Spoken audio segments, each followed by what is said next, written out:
Assalamualaikum warahmatullahi wabarakatuh. Bertemu kembali dengan saya Efni Mayana. Kali ini kita akan membahas bagaimana membangun database dengan menggunakan aplikasi Exam. Nah, seperti yang kita ketahui, Exam ini adalah software yang sifatnya adalah open source dan gratis, bisa kita install pada berbagai sistem operasi, baik menggunakan Windows, Linux ataupun Mac OS yang memiliki fungsi untuk membuat server sendiri pada PC atau laptop. Nah, selain dengan menggunakan Exam, nanti untuk membangun sebuah database, membuat database, kita juga bisa menggunakan aplikasi lainnya seperti One Server atau dengan menginstal MySQL sendiri, dan itu pun banyak jenisnya, mau MySQL Front atau bermacam model lainnya. Nah, di sini kita fokus memanfaatkan aplikasi Exam.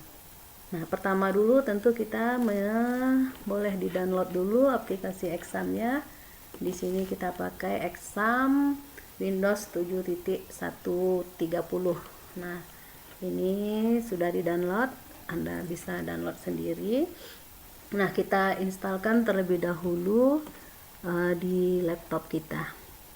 Oke, kita coba install.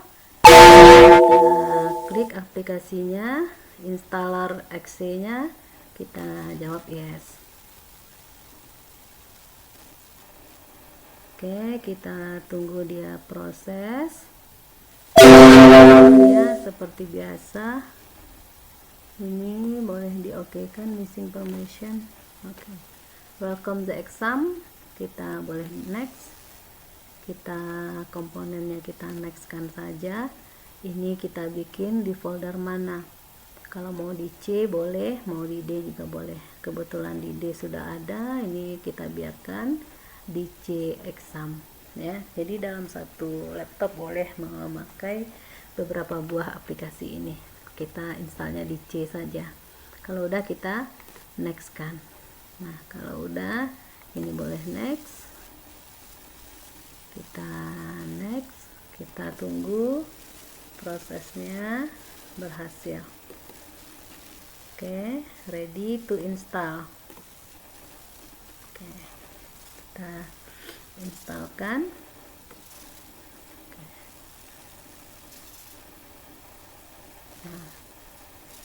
Nah, sambil menunggu ini proses, kembali kita review. Kita di sini fokus untuk memanfaatkan Exam untuk membangun database dengan menggunakan DBMS-nya MySQL.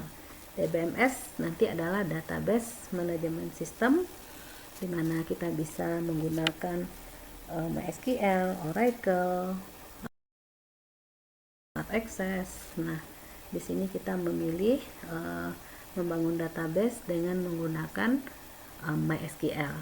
Nah, di dalam Exam itu sudah include beberapa fungsi-fungsi untuk membangun MySQL-nya. Juga udah ada Apache, PHP. Nah, di sini kita fokus ke MySQL-nya. Oke, kita tunggu loading dari Exam.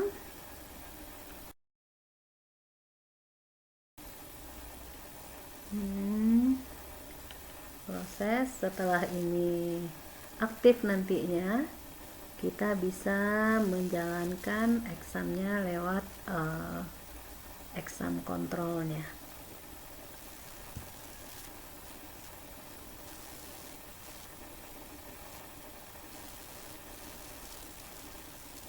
Oke.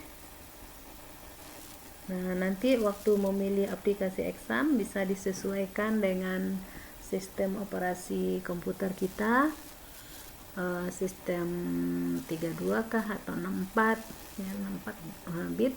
Itu boleh kita pilih waktu mendownload aplikasi Examnya.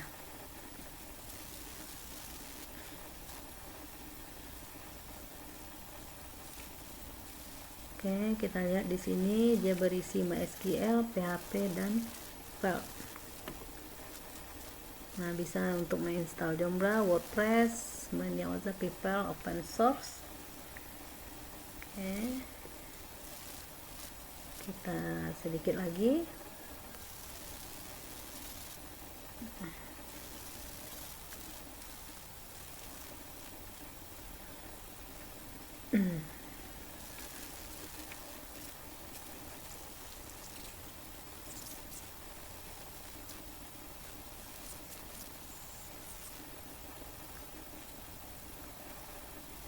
Oke, exam sangat mudah untuk digunakan.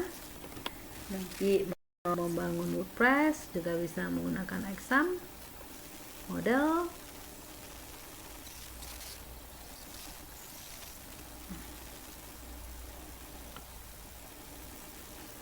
%75.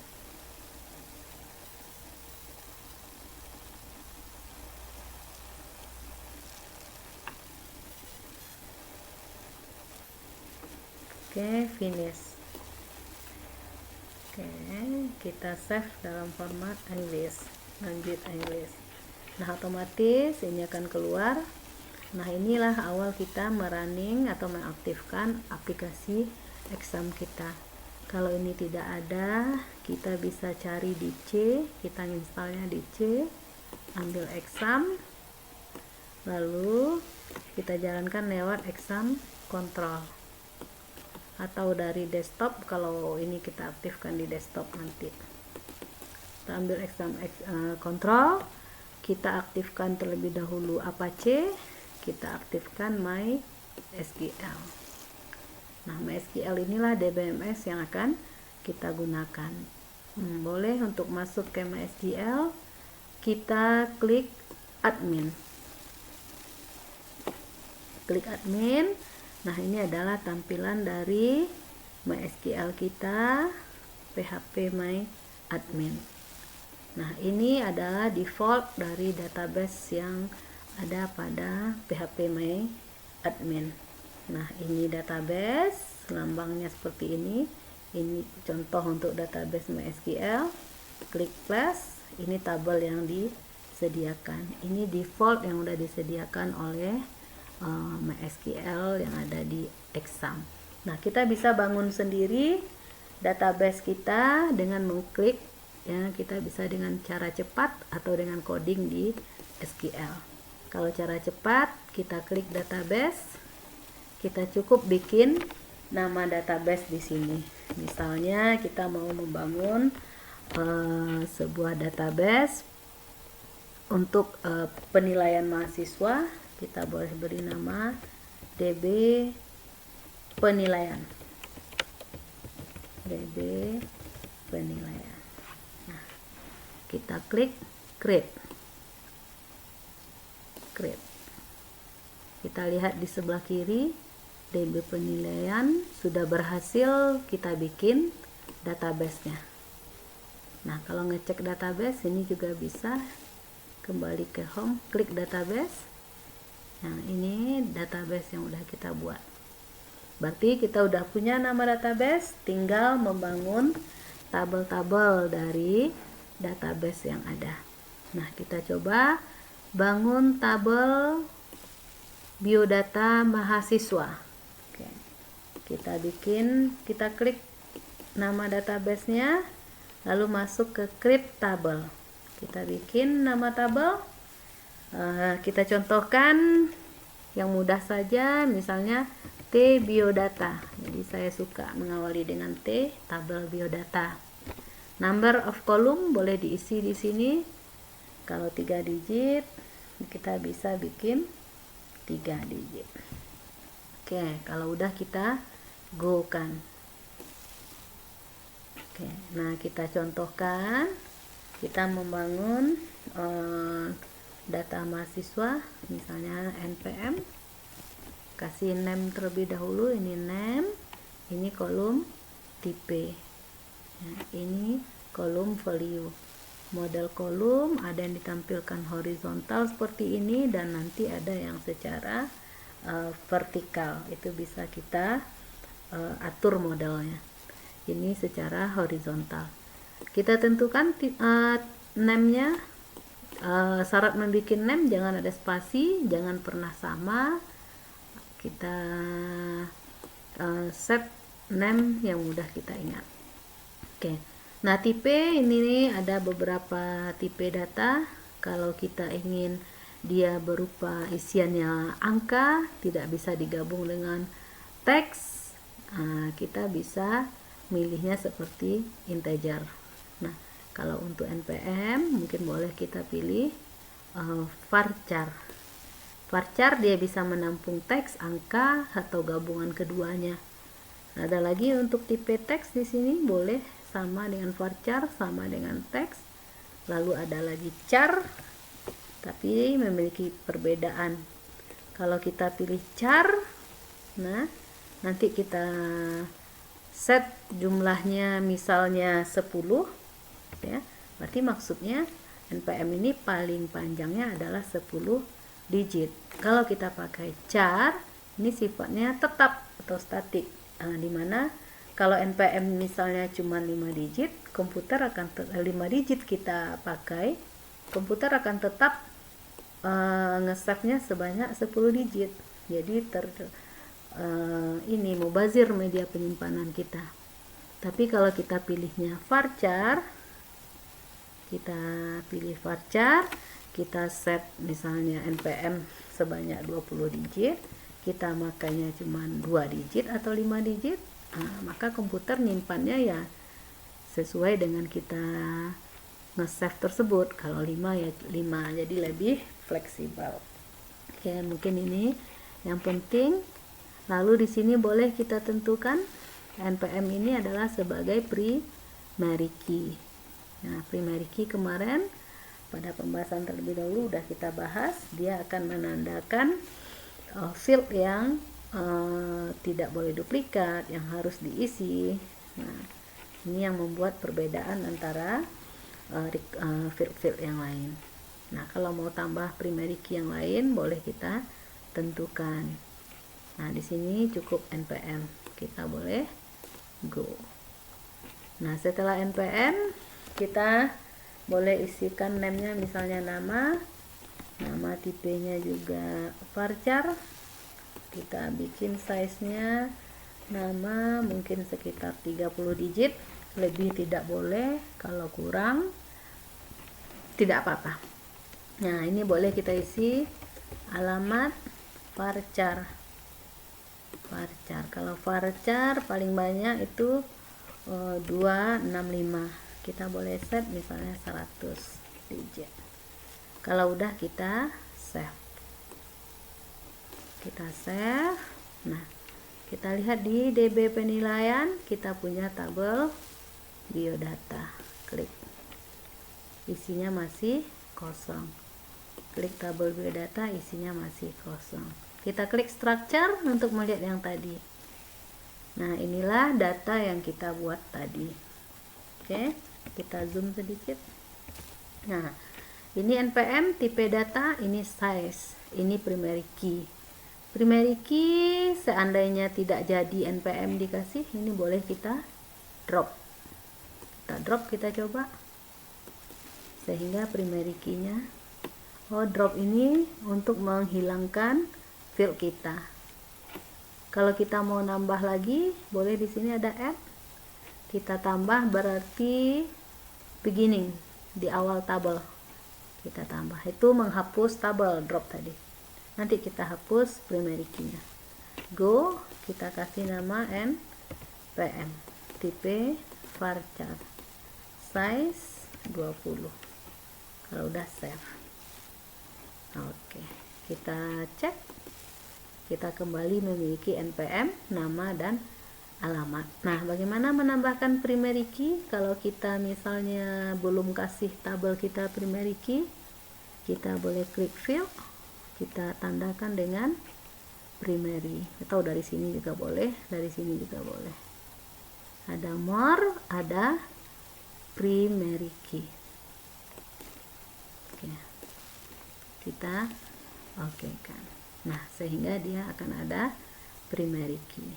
Nah, Bagaimana kalau primary key-nya mau dihapus? Nah, di sini ternyata nih primary key mau dihapus. Saat kita tambah primary key, akan bertambah di bawah ini di index ada primary key. Kalau mau diedit, edit, misalnya tidak jadi npm, mau yang lain. Nah, kalau mau nama, tapi nama tidak mungkin karena nama orang banyak yang duplikat. Yang berbeda itu, yang unik itu pasti npm. Kalau udah kita go-kan. Kalau mau hapus cukup kita drop. Nah, itu untuk pengaturan primary key. Nah, sekarang kalau ada yang salah, tadi kita udah bisa edit.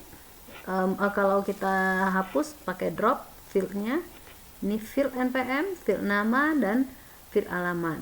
Jika terjadi kesalahan cukup kita change. Jika mau hapus cukup kita drop. Misalnya alamat tidak 100, alamatnya panjang, mau dijadiin 150, kita boleh change. Kita ganti value, kita tukar 50, lalu kita save, maka tabel kita akan berganti. Nah, ini cara memodifikasi tabel. Waktu kita save, ini ada bahasa SQL-nya. Nah, nanti kita lihat kalau lewat bahasa SQL seperti apa kita mengganti. Nah, ini cara cepatnya. Nah, mungkin kalau mau ditambah npm, nama, alamat, kita mau tambah ada jurusan, di sini ada add, boleh kita pilih mau ditambah di kolom mana, setelah alamat kah, di awal kah, kita boleh pilih. Misalnya setelah alamat, kita boleh go kan, kita bikin jurusan tipenya boleh di tab aja, tekan V, varchar, tab lagi, kita ini salah, kita hapus dulu A nya, sini kita isikan jurusan kira-kira lebarnya 20. Kalau udah kita save. Oke, kita lihat di structure, kita lihat field kita sudah bertambah. Nah, ini membangun tabel berserta field dan struktur lainnya, field name, field size, field type, ini udah kita tentukan. Nah, jika yang mau diganti adalah nama tabel, kita bisa klik tabelnya, kita ambil more operation. Nah, di sini boleh dilakukan perubahan terhadap tabel kita. Rename tabel, ini mengganti tabel. Misalnya tbiodata kita ganti menjadi tbiodata MHS. Ini engine-nya InnoDB, tipe engine-nya. Kalau sudah, kalau nanti mau di copy, silakan di copy kemana, buat database, pilih database lain. Nah, dia akan tercopy ke dalam database lain. Kalau kita mau ganti nama, kita coba ganti nama, kita go kan. Oke, kita lihat database DB penilaian yang ada sekarang adalah tabel tbiodata MHS. Maka ini sudah terganti. Oke, ini cara membuat tabel database dengan menggunakan phpMyAdmin. Oke. Nah, seandainya yang mau diganti adalah nama database, boleh kita klik database, kita ambil more di sini, ya, designer atau operation. Nah, di sini ada rename database menjadi misalnya DB penilaian mahasiswa. Jangan ada spasi nama database. Setiap name usahakan tidak ada spasi. Jadi ambil database, ambil operation. Kalau udah kita go kan. Nah, ini coding SQL-nya, create database DB penilaian MS, dihapus DB penilaian tadi. Kita oke kan. Nah, kita lihat database kita sudah bisa bertukar namanya. Tabel biodata kita juga telah bertukar. Ini melihat structure dari tabel biodata mahasiswa. Nah, kita bisa tambahkan tabel-tabel lain yang kita inginkan nantinya pada tabel biodata pada database DB penilaian mahasiswa ini. Oke. Nah, untuk mengisikan data kita bisa menggunakan cara dengan bahasa SQL. Bahasa SQL ini nanti dibagi dua. Jadi nanti bahasa SQL ini dikelompokkan menjadi dua. Ada namanya DDL, Data Definition Language. Ada namanya DML, Data Manipulation Language. Nah, bahasa yang DDL ini udah kita gunakan tadi untuk membangun database. Kita create database, create tabel, bisa dengan bahasa SQL, dengan coding ya. Bisa menggunakan cara cepat seperti yang kita pakai tadi, membentuk tabel, membentuk database, bikin field name, menghapus field name. Nah, itu kerja dari DDL. Nah, untuk kerja dari data manipulation language ya, ini terdiri dari kita bisa melakukan insert di sini, menambah data. Kita bisa menghapus, berarti adalah delete. Kita bisa memperbaiki data, berarti adalah update. Kita bisa apalagi pencarian, menampilkan data, select. Nah, ini data manipulation language ini kita gunakan untuk record kita, record atau row ya, atau isian data kita,